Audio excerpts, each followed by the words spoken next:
feel nice and nervous. Oh, good. That's good. That's what we like. A bit of excitement.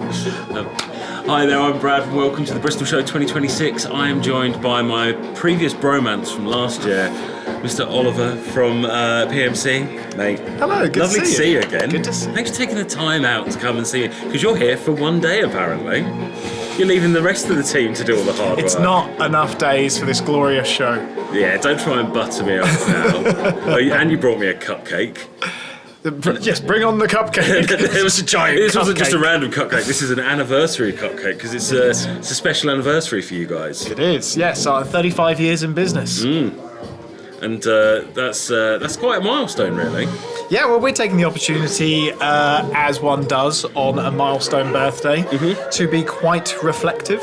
Yes. Just taking stock of where we've come from and where we're going. Yes. I wasn't quite sure where I was going with that You've got to know analogy. where you've come from to know where you're going. That's one of the sayings in life, is it not? Yes. Or have I just made that up? I think so, yes. Possibly. But my point is that where we come from is studio. Yes. We started out and we're like that studio brand. Yes. PMC stands for, of course. Professional monitoring company. God, you get 10 points for that, but Oh. yes. And so we've got we've got monitoring in the title Yes, of our company. So yes, we're very much a professional studio brand. Yes. We have been focusing on bringing out some new products specifically for the studio market, which of course you don't care about at all. I quite like studio stuff personally, but yes. But it's an important step for us because we're replacing some of the studio products that really have been with PMC since the inception of the company. Right. So completely changing that platform and replacing with new products which include all of our technologies that we've developed over the last 35 years. We've got some patented technologies in there. We've obviously got our advanced transmission line stuff and a whole load of other drive units, DSP electronics. It's really like putting 35 years of R&D into some new products. Yeah. And so it made sense for us to start with the flagship kind of thing, which is top of the line studio. Of course, all of these technologies will find their way through into our home audio products. System, yes. So there's a bigger picture here. Yeah. Where over the following few years, we've now set ourselves a direction with what we can do at the very top end of tech into the pro market. Yeah, well, I think that's the part of your branding is bringing the studio home. And that's got to start somewhere. It's got to start in the studio because you can't bring it home from anywhere else. It doesn't work. That's true. So it makes sense that you're obviously focusing there, refining things, getting the technology in place, and as you say, having that filter down into the home market. Is the focus for the home stuff, is it still very much the passive, or are you like at the entry level? Because obviously you do the active systems as well for home. Are you still seeing an increase in popularity for that side of things? Yes. Yeah. Cautiously, yes. But yeah, definitely. I think we obviously are one of the advocates of an active speaker design. Yeah. Because that's what we have produced into the studio world for many, many years. Yeah. So we see the technical advantages of it. As ever, it takes a while to be adopted, but I think more people are learning a bit more about the active technology. It's definitely and becoming then saying, more, well, that's an interesting approach, I want to try it. Yeah. And then hearing the benefits. It's definitely becoming a less of a dirty word that it used to be. Like people say active, oh no, I don't like active speakers. I've got to have passive in all my boxes. Are you sure you want to go with that accent? It's a bit late now, I've done it. I've committed. I'm going to get so much hate for that. Yes, moving on quite swiftly. I was rehearsing a Canadian accent Were you? downstairs to try and slide in a few. Why Canadian? Well, I just wanted to come up with sort of like a curling pun. Oh, okay. If you've been watching the Olympics. Winter Olympics, yeah. Wasn't it Canada that did a bit of cheating, though? Yeah. Well, there you go. Controversy in the world of curling. But you're right, yeah. I mean, it took a while, or it has taken a while, and there's lots of different companies doing different implementations of different kinds of active speakers now. Yeah. I think there's more enthusiasm for it. We'd love to do it. Yeah. More of it. So, obviously, it sounds like you've got quite a clear roadmap set out for some new products in the pipeline. Am I right in saying? It's quite hazy, actually. Oh, okay. We've got lots of ideas. And just going, we want to do that and that and that. I mean, setting the bar with the new studio stuff was important for us. Yeah. And it's kind of it's a statement for us. Yeah. We've changed everything that we've done in the past and brought out new products which, really perform at a much higher level. Yeah. Now we don't want to have too much of a fixed roadmap from here onwards, because we want to kind of apply all of the technologies in the best way possible. Yeah. And you've got to be a little bit more creative. Absolutely. When approaching that, rather than going, right, we want this speaker, this speaker, this speaker at these price points or anything like that. Yeah. We're going to be hopefully producing a few more interesting things. Now, obviously, you say that you're replacing speakers that have been around since the inception of PMC. Presumably, they're going into professional studios. Those products are going out into studios now as they're coming out. The new big things. Yes, the new big things. Yes, yeah, absolutely. I mean, we took the opportunity to start off the year with a bang by launching them. We obviously wanted to line them up into a 35th year celebration. Yeah. It was the right sort of message for us as a business. Yeah. Which, by the way, we're replacing the old products, which no one considers as old and needing of replacing. Yeah. But we just did it anyway. You just got rid of them. And at the same time, all the drive units, the LF drive units that go into these new products, we had to bring all the manufacturing in-house. Yeah. Because we couldn't find other subcontractors to do things for us because... So it's been a big project. It's been a huge project, and it's been a delightful one of approaching it with, this is a problem. Well, not this is a problem, but this is sort of a design. This is how we want to manufacture these things to achieve a certain level of audio perfection, and we're going to go about doing it. And, carry it out until we get there. But anyway, that's not what you asked me at all. It's all right, we can go off on tangents because I think that's part of the beauty, is just chatting this stuff out. What did you ask me? No, I can't actually remember. But it was about the speakers going into the studios, and are there studios that have taken that on? Because as we know, like most big recording studios, the equipment isn't new. It's not like it's replaced year on year. People strive for the older technology, so it's quite bold for you guys to go, do you know what? We've done that. Let's throw that out, because it's a tried and tested method as well. Yes. Yeah, exactly, and it is a bold step. Yeah. But I mean, that's the point. That's the point of PMC. We designed some new stuff, so we've got to put it into a product and put it out there. So we launched them at the beginning of the year. Yeah. Hadn't really finished them. Right. But we wanted to tell everyone about them. Yes, they will be going to lots of studios, and we're now hurriedly finalising the rest of the development to make sure that we can manufacture lots of them and put them into all of the big studios. So, going back to the sort of bringing the studio home, what parts of the technology are we going to be seeing trickling down from the pro side into the studio side? Oh, all of it. Just the whole thing. You might as well just have a studio at home. But obviously, because you've got a lot of like inbuilt wall speakers, and there's some really massive speakers for the studio. Yes, yeah, and in a way, that's the beauty of trialing out all of your latest technology in the biggest speaker possible, because that's setting the bar at the highest point to then try and compare everything to. But technologies that are in them, we can work our way from the electronics backwards. I mentioned they're all active. Yeah. The electronics has latest DSP platform design. Lots of control circuitry as well. You can control them via a web browser, because there's like a web server hosted on the product, so you can put it on your network and connect to it. It's used to control the DSP. Got ya. Most commonly used to sort of tune the system into a room as a form of room correction. Yeah. So that was a whole sort of design element. The power amplifiers themselves and the D2As in them are very sophisticated, very new. So again, if we're looking to progress our active speaker design in the domestic market, we've learned a lot from that, and there's a lot of different channels of technology that could find their way in there from the big stuff. Yeah. Drive units, I mentioned those. So we've got a 10-inch, 12-inch, and 15-inch woofer. They're all massive things with huge overhung motors and overhung voice coils. Yes. And certainly a lot about the design of those and now the manufacturing of those in-house. There's a whole heap of technology in there, which we haven't really labelled or publicised much about, but that will help us very much with smaller home audio products. Mid-range? Yeah. Mid-range in the big pro stuff. Now, so we've been making the PMC 75 3-inch dome mid-range for 30 years. Yeah. The latest version, which we're calling the Mark III, even though we didn't do a Mark II. Right. I don't know why. The motor assembly sort of like has a bored out centre pole, Right. which means that it's to reduce the reflections off of the back of the centre pole piece onto the mid-range dome. Right. But then that vents into a small transmission line chamber.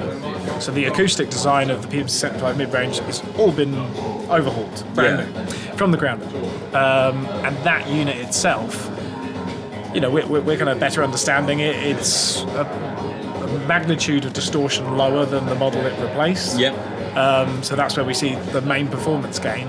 And there's so many parts of drive unit technology that went into that we can easily see filtering down into our home audio models. In fact, in many ways, the new PMC 75 mid-range looks a lot like the 55 in the Prophecies, which we have at the moment. Yeah. And there's a few parallels there. Now, it's got to be a challenge if you're producing a brand new product on a larger scale. You've got your studio speakers, which are physically bigger. Yep. And then having to translate that and shrink that down to fit into a home speaker. That's got to present its own challenges, surely. I mean, for sure. You're like, I don't know. No, my mind wandered off to the machine that you put the fly into and shrinks Jeff Goldblum down and merges with the fly, and I was thinking we should just get one of those machines. That would be ideal, yeah. If shrinking technology like Ant-Man was acceptable, if maybe you just need to get into the sci-fi market. Speakers are done. It's one of those things where a colleague of mine that works in the US, when he would get to this kind of point of trying to describe a challenging acoustic problem, he would just say, physics. And it's kind of, that is the challenge with shrinking it down, is physics. Yeah, of course it is. There's certain physics around how acoustics work that means you cannot get all of that technology into a very, very small box. That's why you don't see very many small transmission lines. But we do have a few clever ideas of how to do that. Yeah, so basically what you're saying is there's going to be some exciting stuff coming out for the consumer market from PMC in the next few years? I'm saying that, we're celebrating this 35th anniversary as a really nice landmark moving forwards from here. We've got some of we now have the finest studio monitors in the world, which has all of our technology in it, and now we can pull from that and use it to help innovate all of our home audio models that we bring out over the next 5, 6, 7 years. And I think that's great. You could rest on your laurels and sort of go, well, we're amazing already, let's just keep doing that. But you've gone, that's 35 years, let's rip it up, let's start again. That's exactly it, and that's what I like about PMC, and that's what hopefully we project outwardly, is that we are constantly trying to do things better rather than just going, okay, no, we're good. We've got a fantastic design and R&D department with people that really care about pushing forwards how better sound production could be. Yes, yeah. And they can say it better than I can as well. It's been a long day. And then again, it's your first day, so it's, no excuse I there. thought I'd be fresher. You're doing fine, darling. It's okay, calm down. Obviously we've talked a lot about technology in the studio and, what goes into it, physics and engineering. Is there still an element that it's the music and the passion and the love of the music that drives what you guys do? I think it's the love and passion of music that the guys in the studio, that work in the studio, drive us to do what we do. To produce a speaker which allows someone to create a higher quality mix or master is really satisfying. And the feedback we have is always overwhelmingly positive and sincere. And I think that drives everyone at PMC to try and make better tools, better speakers for these guys. Yeah, of course. Well, it makes perfect sense. They also teach us it. Yeah. I mean, a mastering engineer will tune right into any kind of technical problems with a new speaker design, give you some feedback, and because we work so closely with so many world-leading mastering engineers, we're fortunate. We've got all of the best ears in the business telling us and giving us positive and negative feedback on our products and allowing us to produce ever better speakers. You're only going to improve on what you've got if someone shows you the flaws, and you've got like you say, you've got this wealth of experience from the people that are making the music that our customers will be listening to. Exactly, yeah. God, it's all very exciting stuff. Any idea when we can start to see any of these new speakers in the consumer market? Oh, you want me to actually deliver some interesting news, actually tell you about any kind of new product rather than just going, it's all really exciting? No, I'm not putting you on the spot. I'm just saying, because there's people that are watching that might be thinking, I might be interested in a new PMC speaker. It might be stopping that. They might be going for something like the Prophecy now, but they could think, well, maybe I'll wait. Don't wait. Go buy Prophecy. Because that's what you've got on display downstairs at the moment, isn't it? Yes, it is. Yeah. We've got all of the new Prophecy range. We've been celebrating only a 1 year birthday of Prophecy. I was going to say, not that long. Was it the show last year? Yeah. So just launched at the show last year. Yeah. So let's not write that off. That's not 35 yet. You're not redesigning the Prophecy yet. That is not what we're saying. Well, I think you guys have always made incredible speakers, but I find it personally very refreshing that you aren't just going, yeah, it's great, it's what we do. You're constantly reassessing and re-engaging with the concept, and I think that's very, very refreshing. No, well, thank you. You're very kind. Ollie, what's your go-to listening track?